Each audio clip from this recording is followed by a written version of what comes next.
Welcome and thank you for joining the Capita IT Professional Services webinar on GDPR for banks, what you should know. Before we start, a few logistical details. To avoid any sound issues, you're all on mute. If for any reason you're not, please select the option on your phone. Also, for privacy purposes, all attendees' names are hidden and you will not be able to see anyone else but you. For questions, you'll be able to ask them at the end during our Q&A via the chat box on your screen. Please welcome Nick Clare and Graham Clark. Hello everyone, you're very welcome to the next in our series of webinars, GDPR for Financial Services. My name is Nick Clare and I'm the Head of Business Development for Financial Services at Capita ITPS and your host for this session. Joining me today is Graham Clark, Sales Director for Services and Delivery at Capita ITPS, who will be taking us through the next 20 minutes or so. We'll be guiding you through the issues and challenges that businesses are faced with in the coming 10 months. We'll also be explaining why here at Capita we've had to look at our business early on and what services we've already been able to offer our clients as a result. So let's get stuck in. Graham, over to you. Thanks, Nick, and good afternoon to everybody. So I thought it'd just be useful to give a little bit of structure for today. So I'm going to, over the next 20 minutes or so, just take you through these key areas to give you an understanding, a little bit of perspective around GDPR and the process that we've gone through and are still going through to ensure compliance, in the hope that some of that information might help you on your journey as we move forward. So don't forget, if you'd like to ask any questions, please raise them, and I'm sure Hannah will make sure those get through to us. So moving on to GDPR itself. So these are new regulations. They came out of Europe initially and have now been also adopted by the UK. So they come into effect on the 25th of May 2018. And this is all about how you manage, control, have access, everything you do with personal data for individuals who reside within the EU. As you can see, there are some substantial fines for getting this wrong. So it's absolutely critical that you understand what your obligations are and how you're going to undertake those. So those fines are up to 4% of your gross annual turnover, or 20 million euros, whichever is the greater, but that can be increased by a further 50% if you fail to report a data breach within the first 72 hours. And part of what we're now seeing, and in fact there was a report recently on Finextra that said that banks are going to be, or financial services are going to be one of the most likely areas to be penalised for non-compliance, and certainly investigated. But some of those actions are already taking place at the moment. So if you have a look at the ICO GDPR website, you'll see some very good information on there, some basic information on the things that you need to be considering and the things that you need to be understanding. But also you'll see a ribbon across the top of the website, and the fifth button along there is action we have taken. And so ICO are actually taking the initiative to publish details of actions that they're taking, and I guess to a certain degree naming and shaming. So far there have been just over 200. When I looked this morning there were 202 prosecutions so far. And you can see they're spread across a number of different areas, a number of different environments, and they cover different breaches as well, or different losses as well. Graham, it's interesting that when you look at some of these breaches that have already occurred, a number of them are due to things like lost laptops and lost hard disks. In other words, they're from the so-called data shadows that exist in organisations. I would have thought that in a post-GDPR world, there would need to be new policies and processes around those dark data shadows. Absolutely, Nick. So that shadow data area is a key one here. So just to be clear for everybody, make sure we understand this in the same way. So shadow data is data that exists, that belongs to you or you have an obligation to secure, but it exists outside the organization. So it might be on laptops, it could be data that's been copied onto a CD, a DVD, or onto a memory stick, something like that. So you still have an obligation to secure and maintain that data as well, and ensure it's being used in a correct way. Now, as we said, financial services are going to be one of the areas that we know are going to be looked at quite closely here. So you'll see on here we've highlighted a few financial services organisations. Yeah, I think, as you were saying earlier, Graham, for this particular audience, there's an issue around implicit trust here that we need to sort of underline. I think looking at myself, I've been a customer in my bank for more years than I care to remember, and it's typical amongst my friends and colleagues. However, I think if I was to see my bank in the headlines that have had a data breach, then I would have to think seriously about moving my account. I think that's fairly typical amongst certainly people of my generation anyway. Yeah, likewise, Nick. I agree with you. I think your view is very typical. And I think we are expecting to see a number of test cases that will focus on our sector. But interestingly, if you look at the prosecutions that have taken place so far, the common theme is that all these businesses have been deemed to be guilty of a lack of care and negligence related to the issue of personal data. So it's absolutely critical that firms, companies get to understand what their obligations are. So let's move on, because I think there's a couple of opportunities here. Not only is this an opportunity to meet legislation, but there are some other tangible, realizable benefits that you can achieve once you're on that road to compliance. So talking about that road to compliance, let's see where organizations are at the moment.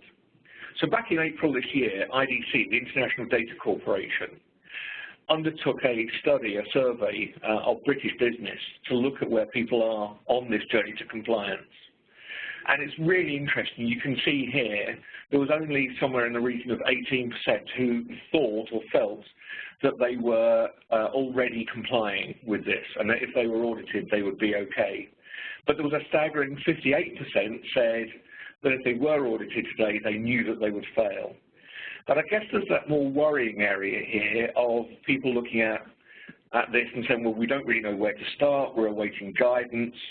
Very few saying they have a solid plan. But I think the interesting one here is the group of 35% or so saying they're planning to have a plan. That's fairly shocking, Graham. Do you think that's fairly typical of what we're seeing in the field?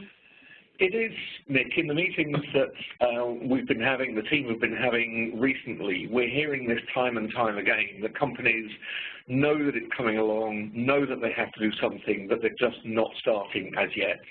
There are some more scary things happening as well. I was with a firm a couple of weeks ago where they had taken legal advice from their company solicitors who told them they didn't need to do anything until the 25th of May next year. And I find that really scary that a legal firm gets that so wrong. Wow. Because you have to comply by the 25th. You can be audited at any point after that. So I think there is this real need for firms to get to understand the amount of work that's involved and start the process here and now.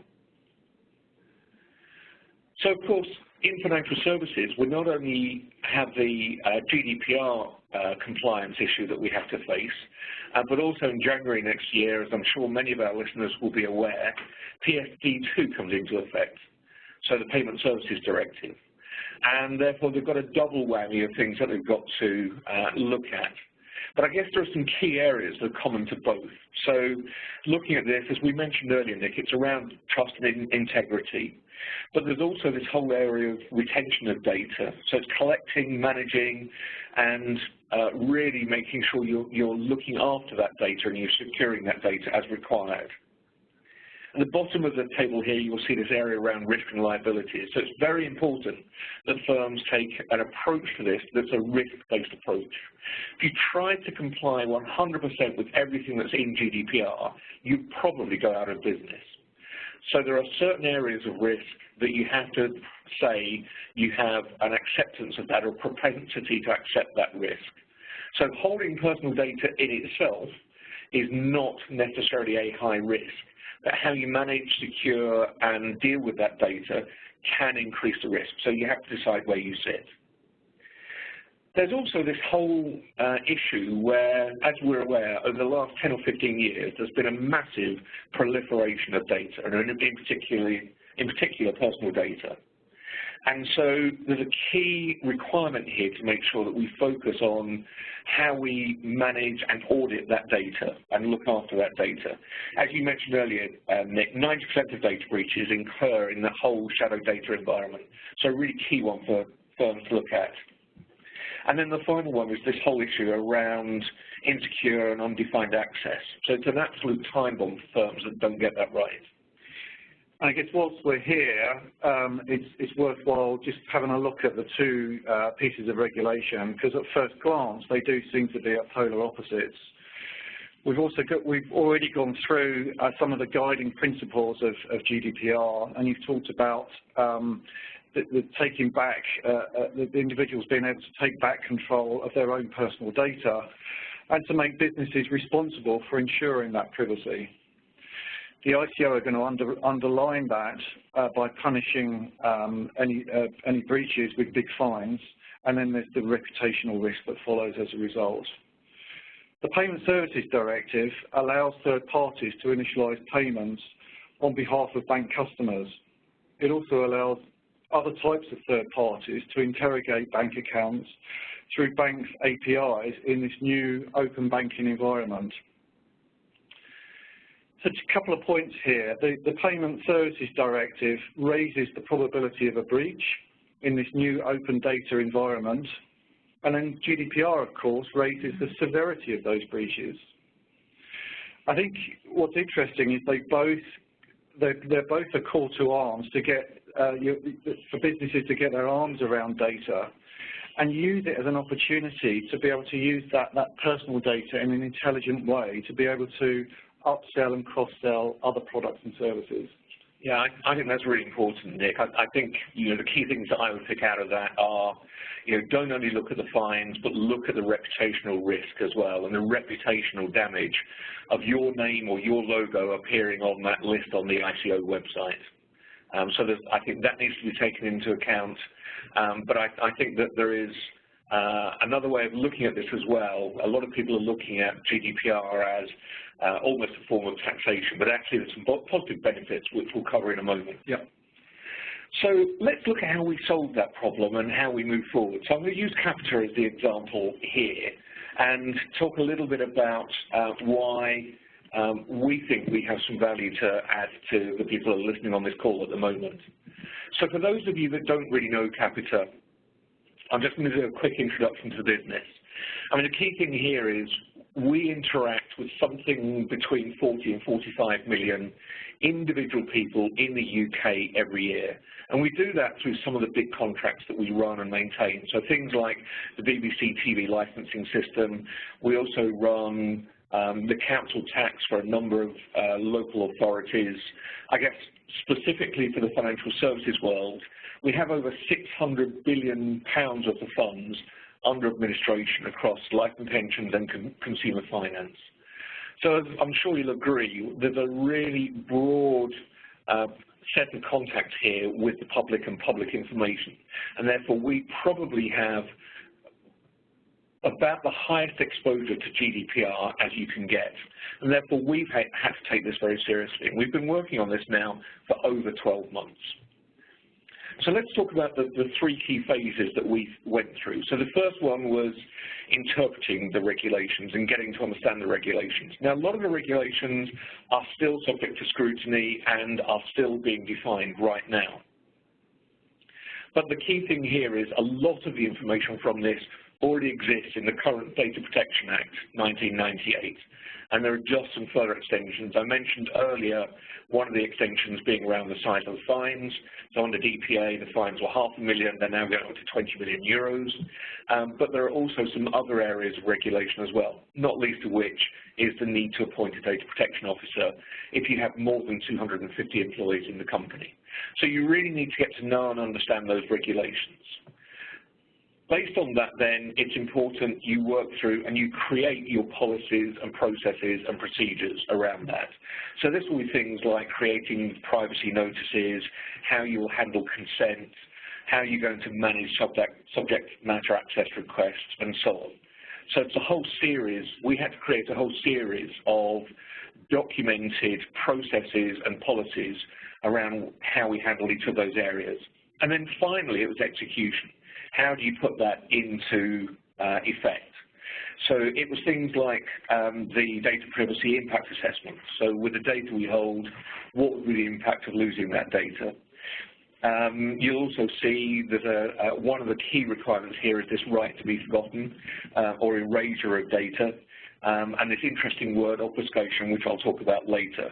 And then not least of which is the need to make sure that your systems are secure. So what we've done as part of that is go through ISO 27001 accreditation, and I would really encourage everybody on this call to ensure if you don't have it, that you're already considering that.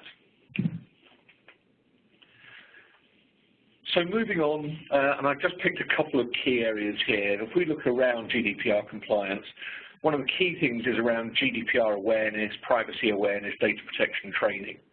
So we undertake a very strict training and certification of all members of staff inside Capita.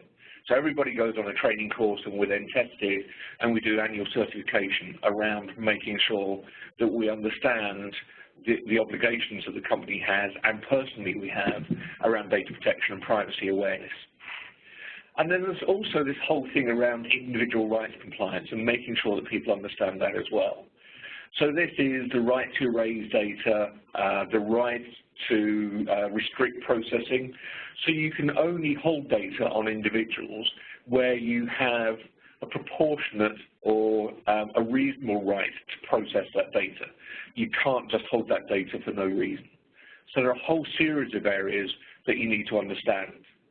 So as you'll see, the context of GDPR for our organization is very broad and very wide, and as a result of that, we've built up some considerable skills and knowledge around that. Just to underline the fact on training, Graham, as somebody that's recently joined the organisation, I know that I'm one of 73,000 Capita employees, and every one of them are required to take an online data protection training course, and then after that take a series of tests.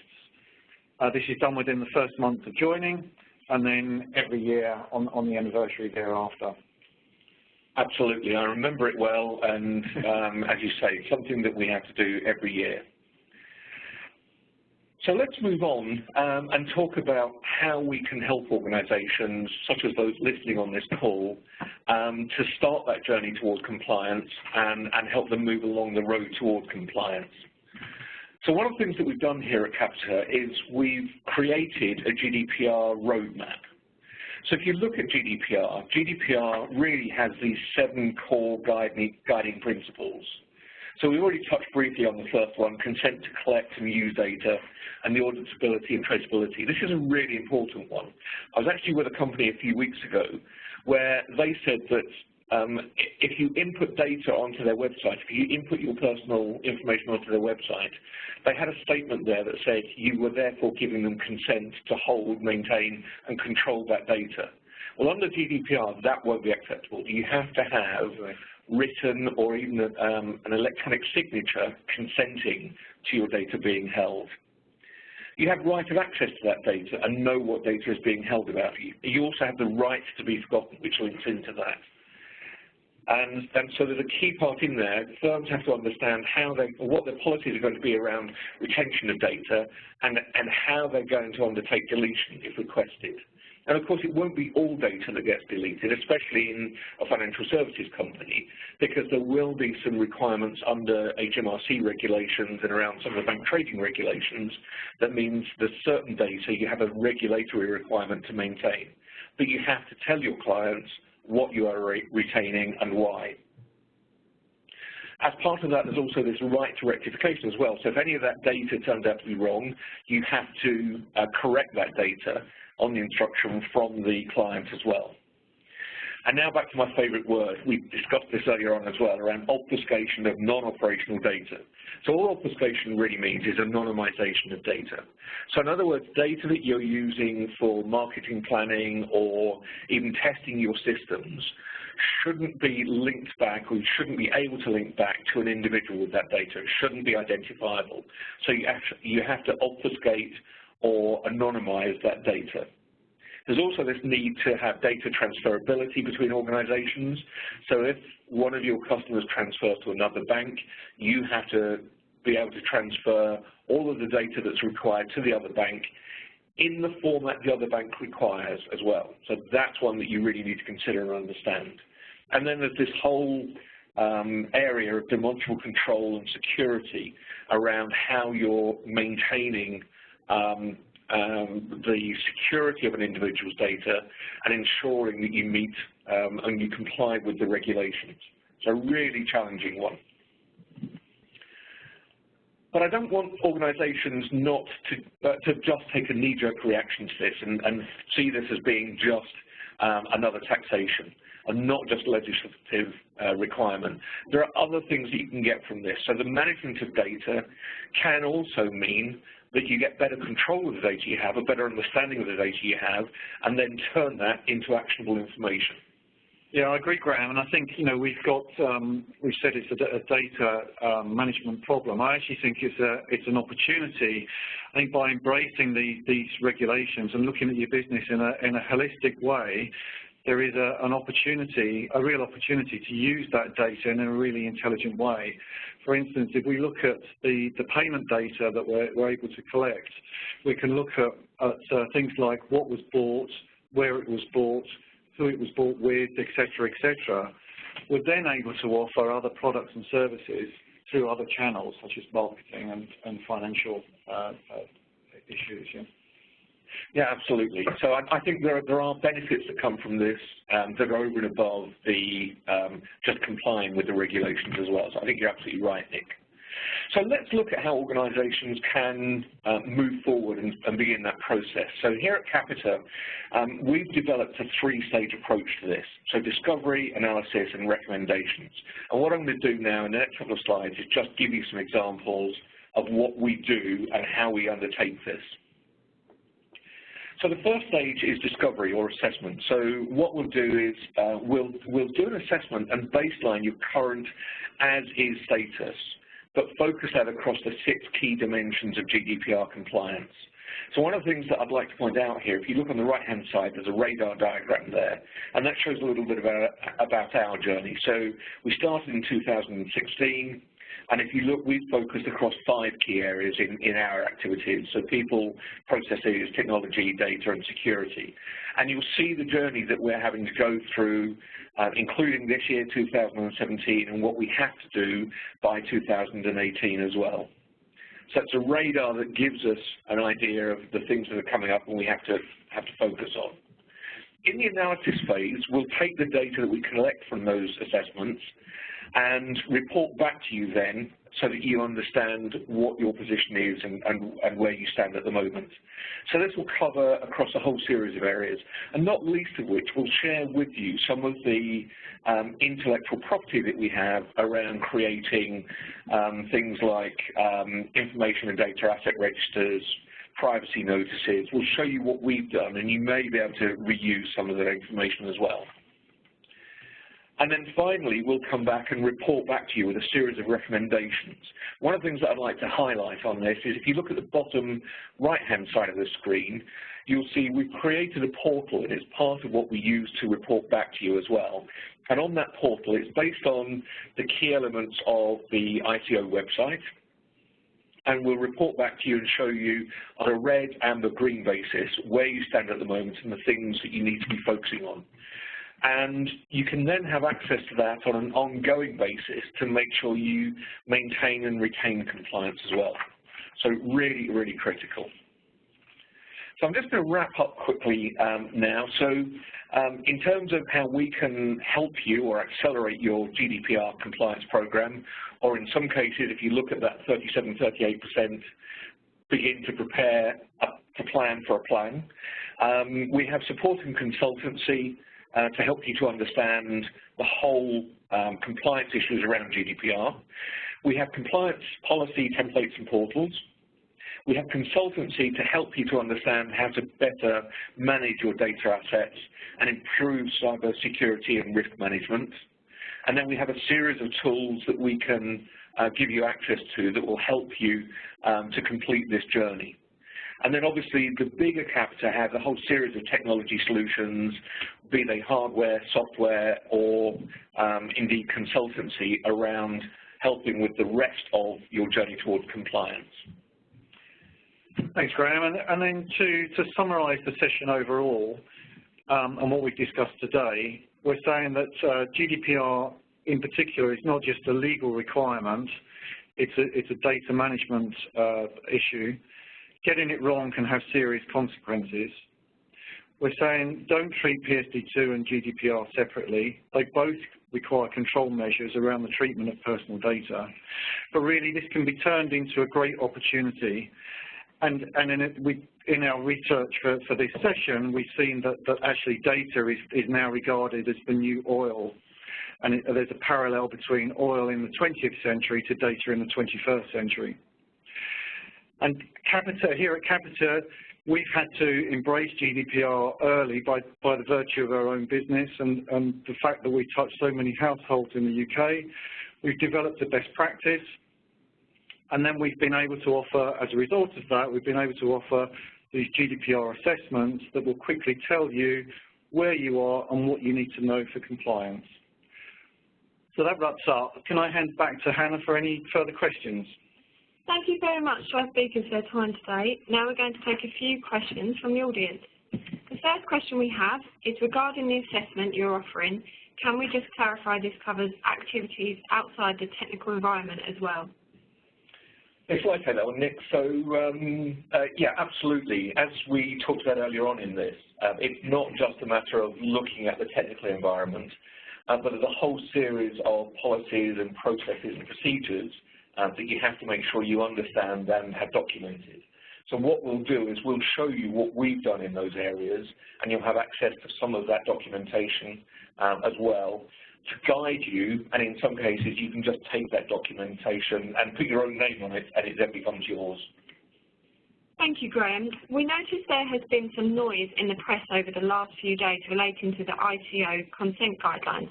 Apparently these were due to be released in June and are now not due until December. Can you comment on this? Will this change the May 2018 deadline? So interesting one, Hannah. Yes, there are some rumours going around, and as I said, I think a key part of this is that the regulations are still developing and there are still new areas coming out all the time. Some of the areas, so for example, around the job description for a data protection officer still has to come out, I believe, for public consultation. So there will be a series of things that come out. But the date will not be delayed. Trust me on that one. This is a European regulation. It's not driven by the ICO. There isn't an opt-out that says we can delay this. This regulation will come into effect on the 25th of May next year. I think the only thing that may happen is because there's no legal precedent for certain areas of this, the courts may take a more lenient attitude to one or two of the areas, or they may also have some test cases as well to clarify. But obviously part of the process that we go through, and indeed for those clients that take access to the portal, we'll make sure they're kept up to date with that. Thank you, and thank you all for your questions. Before we go, please note that we're going to send you the slides of the webinar, and if you'd like to meet with us to find out more, please don't hesitate to send us an email. You will find our details on screen. We'll leave them there for a few moments. Many thanks for listening, and goodbye.